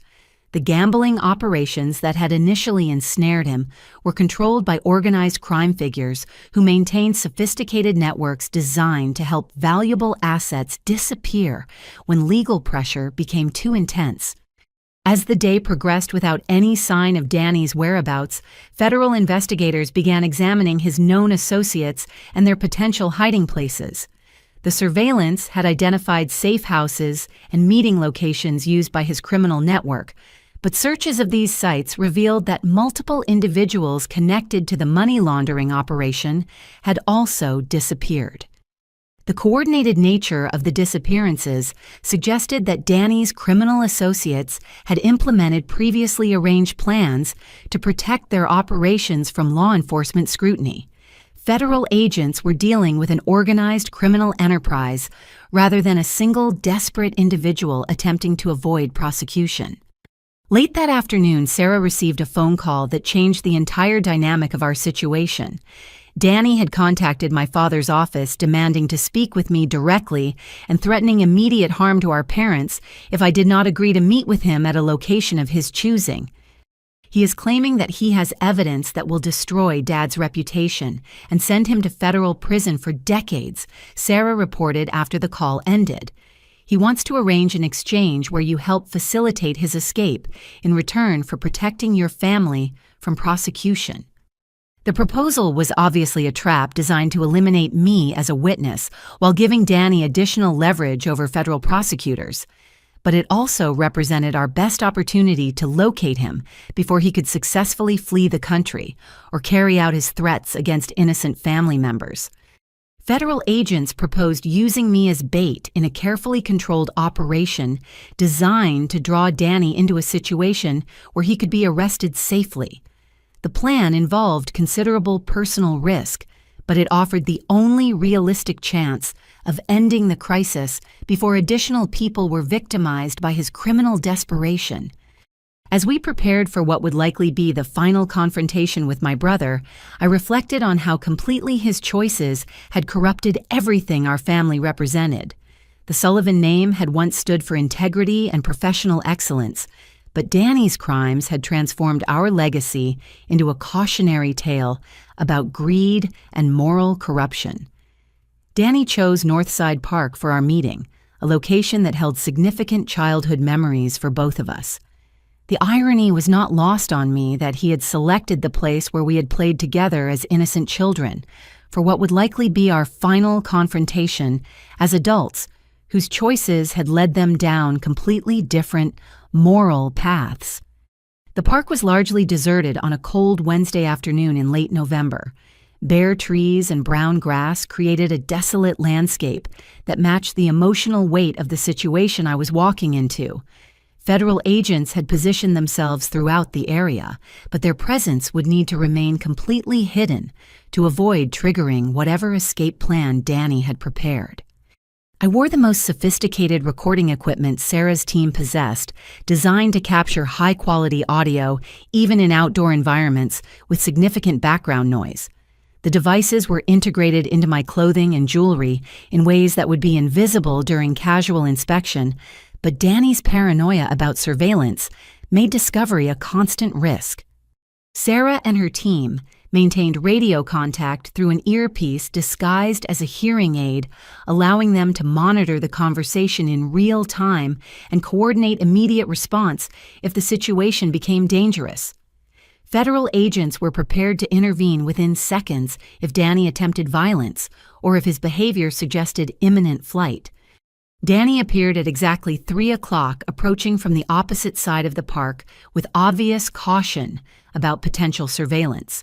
He wore dark clothing and sunglasses despite the overcast weather, and his body language communicated extreme nervousness about being observed or followed.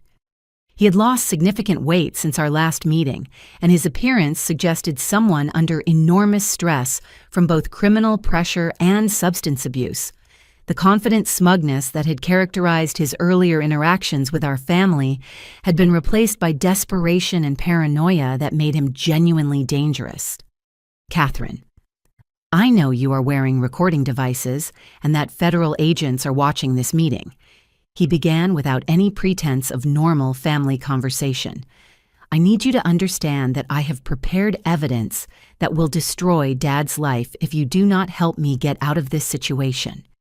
His opening statement was both an acknowledgement of my cooperation with federal authorities and an attempt to establish leverage that might convince me to facilitate his escape. But it also provided the explicit confession that Sarah's team needed to document his awareness of criminal wrongdoing rather than simple administrative errors. I maintained the pretense of being a concerned sister while encouraging him to explain his demands and threats in detail. The recording equipment needed to capture clear statements about his criminal activities and his plans for avoiding prosecution through flight or intimidation of witnesses. You have always been the smart one in this family. Danny continued pacing nervously while scanning the park for signs of federal surveillance. But you do not understand how deep this goes or how many people will be destroyed when the federal prosecution begins. I can protect Dad, but only if you help me disappear before they arrest me. His proposed deal involved me providing false testimony that would portray him as a victim of organized crime coercion rather than a willing participant in money laundering operations. In exchange, he claimed he would surrender documents that would exonerate our father from any criminal liability for unwittingly facilitating financial crimes. But as the conversation continued, Danny revealed the true extent of his preparation for this confrontation. He'd spent weeks creating forged documents that portrayed me as the mastermind behind the entire criminal operation, with himself as merely someone following my instructions under threat of family financial ruin. I have bank records showing that you authorized all the major transactions and correspondence that makes it look like you were directing my activities from the beginning. He explained with obvious satisfaction at his own deviousness. Federal prosecutors will believe that you manipulated a desperate younger brother into helping you steal client money to fund your own gambling addiction. The sophisticated nature of his frame-up attempt revealed criminal planning that extended far beyond the gambling debts that had initially motivated his theft from client accounts. Danny had been preparing for this confrontation for months, crafting evidence designed to shift blame onto me while positioning himself as a victim of family manipulation. More disturbing was his revelation that he had been gathering personal information about my cooperation with federal authorities, apparently through criminal associates who had access to law enforcement intelligence. His knowledge of details about the federal investigation suggested corruption within agencies that were supposed to be investigating his crimes. Your federal friends are not as trustworthy as you believe, Danny said with a smile that was genuinely chilling. I know exactly what evidence they have collected and how they plan to use your testimony. But I also know things about their investigation that would surprise you if you understood who was really providing them with information. His comments suggested that criminal organizations had infiltrated federal law enforcement agencies investigating organized gambling and money laundering operations. The possibility that Sarah Martinez or her colleagues were compromised added another layer of danger to an already volatile situation. But Danny's most devastating threat concerned our parents, who remained completely unaware of either his criminal activities or my cooperation with federal authorities. He claimed to have prepared evidence that would ensure William faced serious federal charges regardless of his actual knowledge of money laundering operations. "Dad will spend his final years in federal prison unless you convince prosecutors that I was acting under your direction," Danny stated with cold determination. "I have created a paper trail that makes him look like the leader of the entire operation, with both of us following his orders to steal client money and launder it through organized crime networks." As federal agents monitored our conversation through surveillance equipment, Danny's threats became increasingly specific and violent. He described detailed plans for harming family members if I continued cooperating with law enforcement, and his knowledge of my daily routines suggested he had been stalking me for weeks. But his desperation also led him to reveal crucial information about his criminal associates and their operations throughout the Chicago area. The recording equipment captured names, locations, and financial details that would allow federal prosecutors to expand their investigation into broader organized crime networks. The conversation reached its climax when Danny demanded that I immediately contact Sarah Martinez and arrange for federal agents to allow his safe passage to a private airport where a plane was waiting to transport him to a country without extradition agreements. His ultimatum gave me exactly 1 hour to comply before he would implement threats against our parents and other potential witnesses. "You have 60 minutes to prove that family loyalty means more to you than cooperation with federal agents who will abandon you as soon as this case ends," he said, checking his watch with theatrical precision. "After that, Dad becomes the primary target of a federal prosecution that will destroy everything our family has worked to build for 3 generations. But as Danny prepared to leave the park confident that his threats had given him control over the situation, he made a crucial mistake that would seal his fate. In his eagerness to demonstrate the power he held over our family's future, he admitted to crimes that went far beyond anything federal authorities had suspected. "I've been planning this operation for over 2 years," he boasted, apparently believing that intimidation required revealing the full scope of his criminal sophistication. The gambling debts were just the beginning. I identified weaknesses in law firm financial systems and developed relationships with criminal organizations that could help me exploit those vulnerabilities systematically. His confession revealed that Danny's crimes were not the result of desperate attempts to pay gambling debts, but rather a carefully planned criminal enterprise designed to exploit elder law clients and their trust in professional authority. The recording equipment captured admissions that would support federal charges carrying potential life sentences, rather than the shorter prison terms associated with simple embezzlement.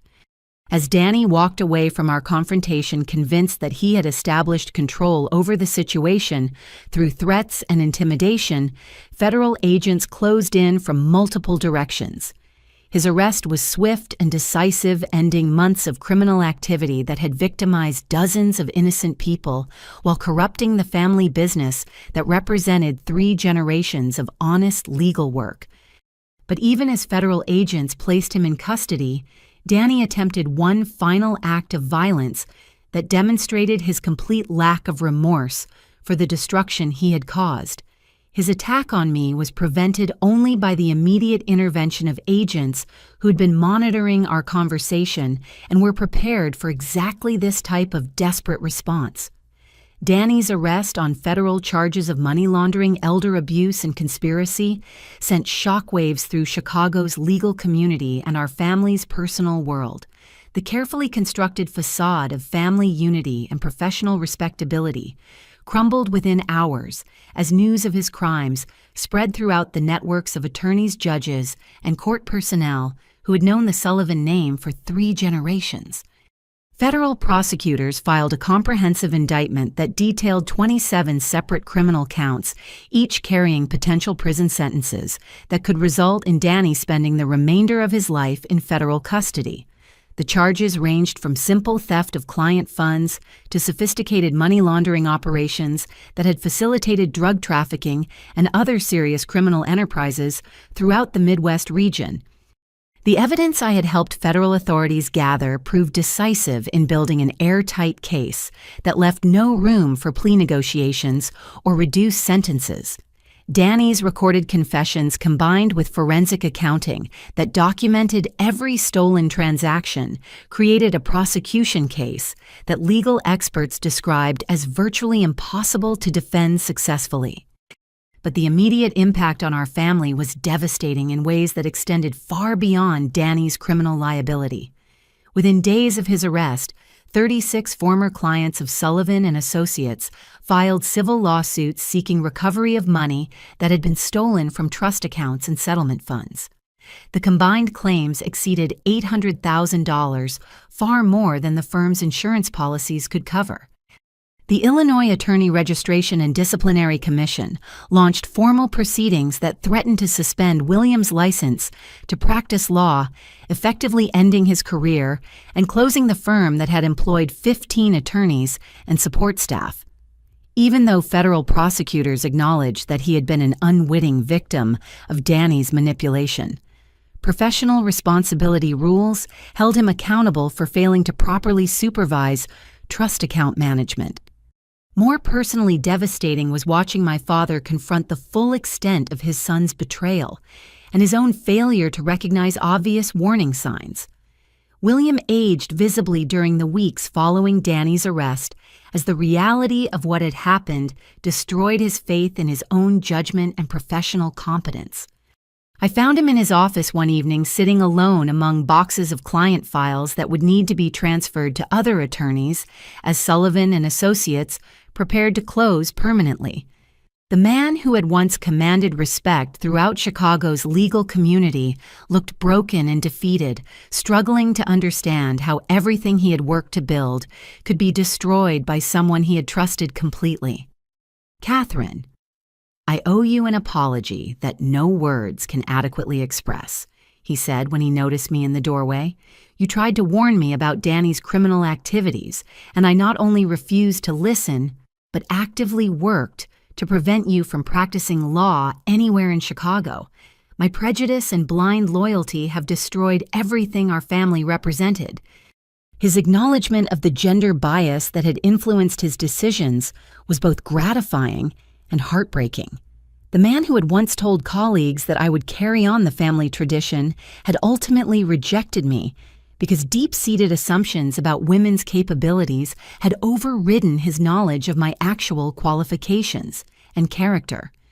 But even more painful was learning about the specific victims whose trust in the Sullivan family name had been exploited by Danny's criminal greed. Federal investigators shared details about elderly clients whose life savings had been stolen while they believed their money was safely held in trust by attorneys who cared about their welfare. Margaret Chen, the 82-year-old woman whose divorce settlement had been stolen, had been forced to move in with relatives after losing her financial independence. Robert Washington, the workers' compensation recipient, had been unable to afford necessary medical treatments while believing administrative delays were preventing access to his settlement money. Each victim's story represented not just financial loss, but betrayal of the fundamental trust that clients place in their attorneys. These were vulnerable people who had relied on the Sullivan family reputation during some of the most difficult periods of their lives, only to discover that their trust had been exploited for personal enrichment by someone who viewed their vulnerability as an opportunity. The civil lawsuits filed against Sullivan and Associates would eventually be resolved through a combination of malpractice insurance personal assets and a victim compensation fund established through federal asset forfeiture proceedings. But the financial recovery could never fully restore the security and dignity that Danny's crimes had stolen from people who deserved protection rather than exploitation. The broader impact on Chicago's legal community was equally significant. The scandal prompted regulatory reviews of trust account management procedures at other firms and legislative discussions about enhanced supervision requirements designed to prevent similar crimes. The Sullivan family name, which had once represented professional excellence, became a cautionary tale about the importance of proper oversight and accountability in legal practice. Media coverage of Danny's crimes and federal prosecution created additional challenges for our family's recovery efforts. Television news reports and newspaper articles detailed the money laundering scheme and its impact on elderly victims, ensuring that the Sullivan name would be associated with criminal activity for years to come.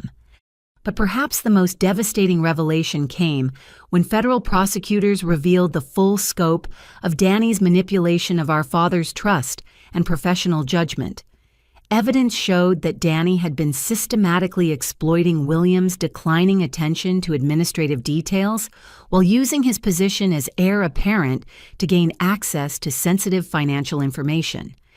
The recordings I had gathered demonstrated how skillfully Danny had presented criminal money laundering transactions as routine administrative improvements, exploiting his father's busy schedule and natural inclination to delegate operational details to someone he trusted completely. William had unknowingly become an accessory to serious federal crimes while believing he was supporting his son's legitimate efforts to modernize firm operations. As the legal proceedings against Danny moved forward, federal prosecutors offered William immunity from criminal prosecution in exchange for his cooperation in building cases against the organized crime figures who had controlled the money laundering network. His willingness to testify against dangerous criminals required considerable courage, but it also provided his only realistic path toward avoiding federal charges that could result in decades in prison. The immunity agreement also required William to surrender his law license voluntarily and accept permanent disbarment from legal practice. The career that had defined his identity and provided purpose for his life would end in professional disgrace, even though he had been more victim than perpetrator of the crimes that had destroyed his firm. In a gesture that came too late to repair the damage he had caused, but demonstrated genuine remorse for his treatment of me, William approached me with an offer to transfer ownership of Sullivan and Associates entirely into my name. The firm would face immediate closure due to pending litigation and regulatory sanctions, but its assets and client relationships could potentially be salvaged under new management that was not associated with the criminal scandal. Catherine, I know this offer cannot undo the harm I have caused or restore the opportunities I destroyed through my prejudice and poor judgment, he said during our final conversation in the office, where I had once dreamed of practicing law alongside him. But if there is any way for you to rebuild something positive from the wreckage of our family's legacy, you have my complete support and blessing. His offer was generous but impractical given the legal and financial challenges facing the firm. More importantly, I had already begun building a different kind of legal practice that would allow me to help victims of financial crimes rather than simply representing traditional family law matters. The path forward lay not in inheriting the damaged remnants of our family's practice, but in creating something entirely new that reflected my own values and professional goals. The months following Danny's arrest brought vindication that exceeded anything I could have imagined during those dark weeks when I had faced eviction and professional exile. Federal authorities not only publicly acknowledged my crucial role in exposing the money laundering operation, but recommended me for special recognition from the Illinois State Bar Association for my courage in protecting elderly clients from ongoing financial exploitation. Sarah Martinez helped me establish Catherine Sullivan Legal Services, a practice specializing in elder law and financial fraud prevention that attracted clients who had been victimized by similar schemes throughout the Chicago area. My cooperation with federal authorities had given me unique expertise in identifying and combating financial crimes that targeted vulnerable populations, creating a niche practice that served both important social purposes and my own professional goals. The first major case involved representing 12 elderly clients whose retirement savings had been stolen by an estate planning attorney who had used techniques similar to Danny's methods. My testimony about money laundering indicators and trust account manipulation proved crucial in securing criminal convictions and civil judgments that recovered over $600,000 for victims who had thought their money was permanently lost. More significantly, the Federal Bureau of Investigation awarded me a contract to provide training seminars for law enforcement agencies throughout the Midwest region on financial crimes targeting elderly victims.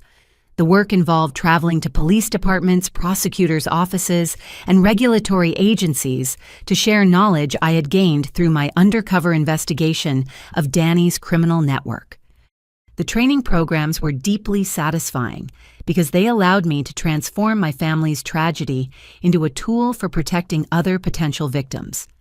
Each seminar reached dozens of law enforcement professionals who would be better equipped to recognize and investigate similar crimes in their own jurisdictions, potentially preventing thousands of elderly people from losing their life savings to criminals who exploited professional trust.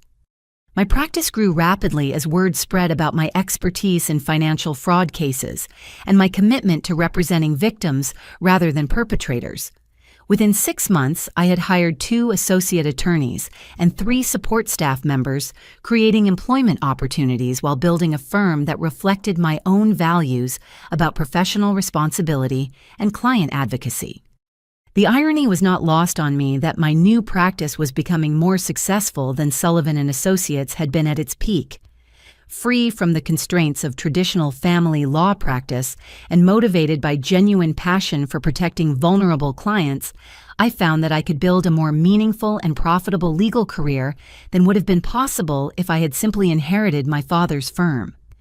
Legal publications throughout the state featured my story as an example of professional integrity, triumphing over family loyalty and personal financial pressure. The Illinois State Bar Journal published a detailed article about my role in the federal investigation, praising my decision to cooperate with authorities despite significant personal risks and family conflicts.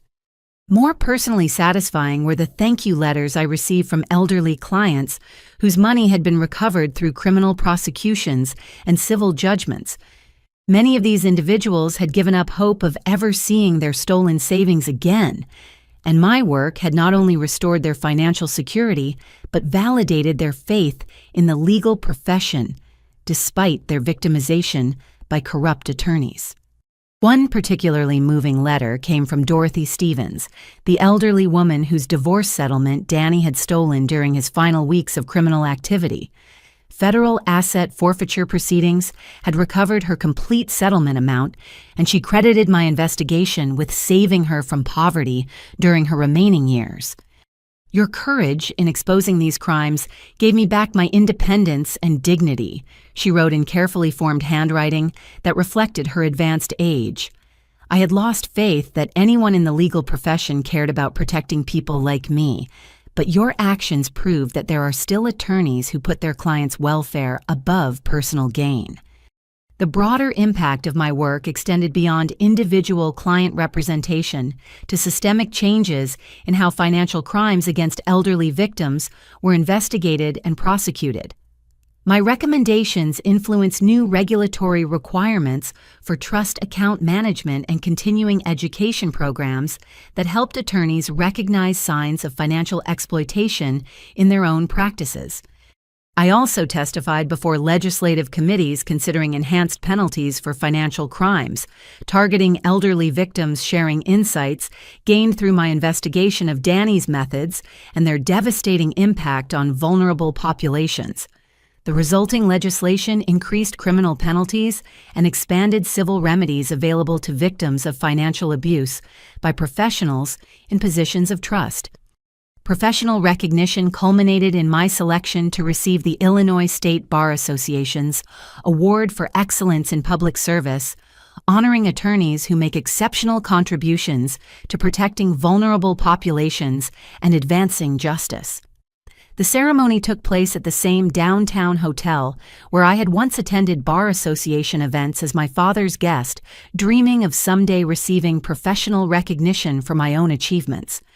William and Patricia attended the awards ceremony, both to show support for my success and to publicly acknowledge their regret about their earlier treatment of my career aspirations. Seeing them in the audience as I accepted recognition for accomplishments they had once tried to prevent added emotional complexity to what should have been an unambiguously happy occasion. My acceptance speech focused on the importance of legal professionals taking responsibility for protecting clients from exploitation, rather than simply pursuing personal financial success. I spoke about the elderly victims whose trust had been betrayed by criminal attorneys and the obligation all legal professionals shared to identify and report suspicious activities that might indicate financial abuse. But perhaps the most meaningful recognition came from former clients whose cases had been resolved successfully through my work. Several elderly individuals attended the ceremony specifically to show their appreciation for my representation, and their presence reminded me why I had chosen to specialize in protecting vulnerable populations, rather than pursuing more traditionally prestigious practice areas. The contrast between my current success and the professional exile I had faced just 18 months earlier was staggering. I had gone from being rejected by my own family and blacklisted throughout Chicago's legal community to receiving statewide recognition for professional excellence and public service. The vindication was both personally gratifying and professionally meaningful. More importantly, my work was making a genuine difference in protecting elderly people from financial exploitation, while building a sustainable practice that provided good employment for other attorneys and staff members.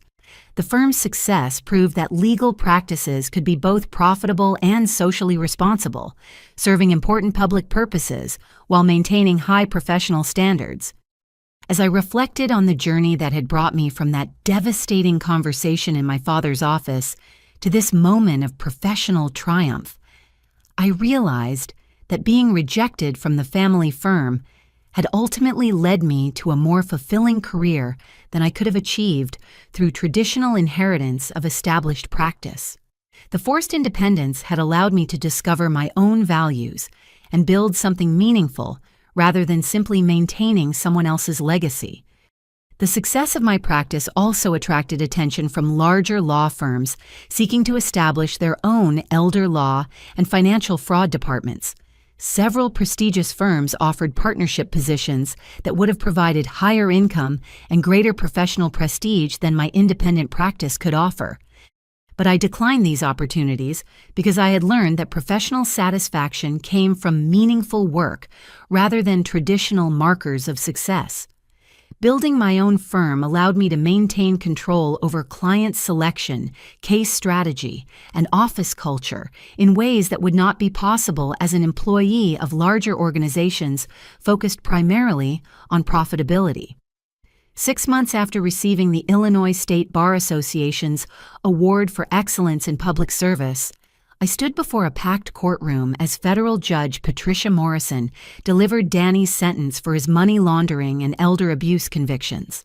The proceedings marked the formal conclusion of a legal process that had fundamentally transformed not only my own life, but the lives of everyone connected to the Sullivan family legacy. Danny received 22 years in federal prison without possibility of parole, a sentence that reflected both the severity of his crimes and the vulnerability of his elderly victims.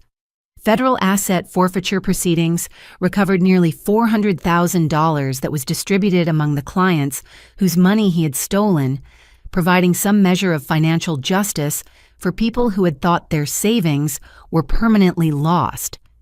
Judge Morrison's comments during sentencing focused on the betrayal of professional trust that made Danny's crimes particularly heinous. She noted that attorneys occupy positions of special responsibility in society, and that exploiting that trust for personal gain undermines the entire legal system's credibility with vulnerable populations who depend on professional integrity. The defendant systematically exploited elderly clients who trusted him with their most important financial matters during vulnerable periods of their lives, Judge Morrison stated as Danny stood to receive his sentence. His crimes represent not just theft, but a profound violation of the professional obligations that make legal practice possible in a civilized society. William and Patricia attended the sentencing, both to show respect for Danny's victims and to demonstrate their support for the justice that had finally been achieved. Seeing them in the courtroom gallery, aged by stress and grief, but determined to witness accountability for crimes they had failed to prevent added emotional weight to what was already a profoundly moving experience. After the hearing concluded, I met with several of Danny's victims who had attended the sentencing to see justice delivered for the crimes that had stolen their financial security. Their expressions of gratitude for my role in exposing the money laundering operation were deeply moving, but they also reminded me of the ongoing responsibility I carried to continue protecting vulnerable people from similar exploitation. Margaret Chen, whose divorce settlement had been stolen, approached me with tears in her eyes and a handwritten card expressing gratitude for my work in recovering her money. At 83 years old, she had thought she would spend her remaining years dependent on relatives for basic living expenses, but the asset forfeiture recovery had restored her independence and dignity. "You gave me back my life when I thought everything was lost," she said with obvious emotion.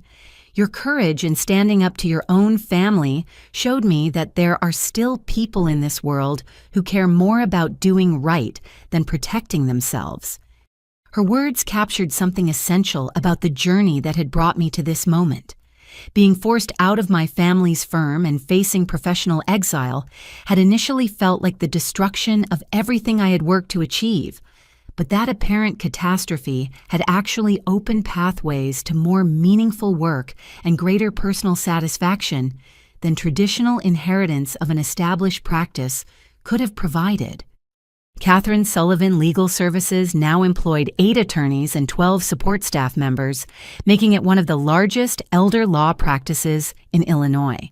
Our client base included individuals from throughout the Midwest region who'd been victimized by financial fraud or needed protection from exploitation by professionals in positions of trust. The practice had also expanded into consulting work with regulatory agencies and law enforcement organizations, seeking to improve their responses to financial crimes targeting elderly populations. My expertise in investigating money laundering operations had become a valuable resource for prosecutors throughout the region, building cases against corrupt attorneys and other professionals who exploited vulnerable clients. More personally rewarding was the mentoring program I had established to help other attorneys develop expertise in elder law and financial fraud prevention. Young lawyers who shared my commitment to protecting vulnerable populations could gain specialized training while contributing to important social purposes that extended beyond simple profit generation. The program had already trained 15 attorneys who went on to establish their own elder law practices or join firms specializing in financial abuse cases. Each new practitioner multiplied the impact of my work by bringing additional expertise and advocacy to communities where elderly people needed protection from financial exploitation. My success had also attracted national attention from organizations dedicated to combating financial abuse of elderly populations.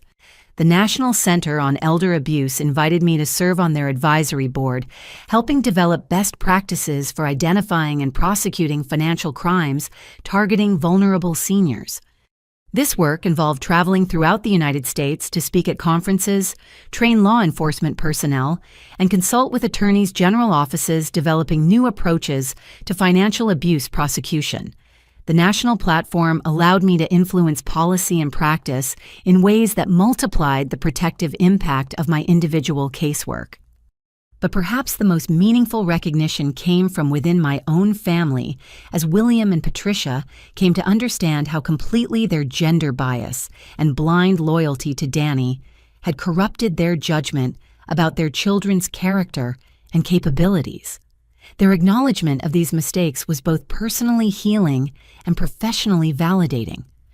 During a family dinner at my new home in Lincoln Park, William raised his wine glass in a toast that summarized the journey we had all traveled from family dysfunction to professional redemption.